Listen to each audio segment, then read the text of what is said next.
எல்லாம் ஒரு சிஸ்டம் கேட்டகரியில் கொண்டு வாங்க. கிளாஸ்க்கு வந்துட்டீங்களா, உலகமே அழிஞ்சாலும் சரி ஊரை போயிடவே கூடாது.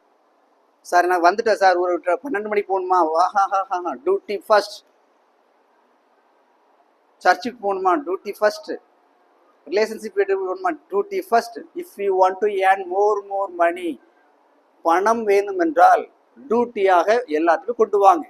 ட்ரெஸ் பண்ணுறீங்களா, ட்ரெஸ்ஸிங் பக்காவாக இருக்கணும், பக்காவாக இருக்கணும். No compromise, no compromise. School போயிட்டீங்களா, சூப்பர். டீச்சர் சொல்லணும், என் ஸ்டூடெண்ட்டு எதுக்கு எடுத்தாலும் வாராயா, நான் என்ன ஏசினாலும் திருப்பியே பேச மாட்டேங்க, பெஸ்ட். செகண்ட், ஏன்னா செகண்ட் நம்பவே மாட்டாங்க, ஃபர்ஸ்ட் தான். செகண்ட் தேர்டு கிடையாது. ஒன்று ஃபர்ஸ்ட், இல்லைன்னா தூங்குங்க. ஒன்றும் ஜெயிக்கணும்னா வரணும். இந்த செகண்ட் தேர்டுக்கு இதே எனக்கு என்னுடைய கான்செப்ட் அப்படிதான். ஒன்றும் நினைச்சக்கூடாது. பிஸ்னஸ் மோடில் வர எதுக்காகன்னா, லோ லெவலில் இருக்கவனும் சந்தோஷமா இருக்கிறான், ஹை லெவலில் இருக்கவனும் சந்தோஷமா இருக்கிறான். யார் கஷ்டப்படுதா, மிடில் கிளாஸ். ஏன்னா இவன் இங்கே கூப்பிட்டாலும் போயிடுவான், அவங்க அங்கே கூப்பிட்டாலும் நினச்சிடுவான் போயிடுவான். இவனுக்கு இங்கே போவா அங்கே போவாங்கிற பிரச்சனை.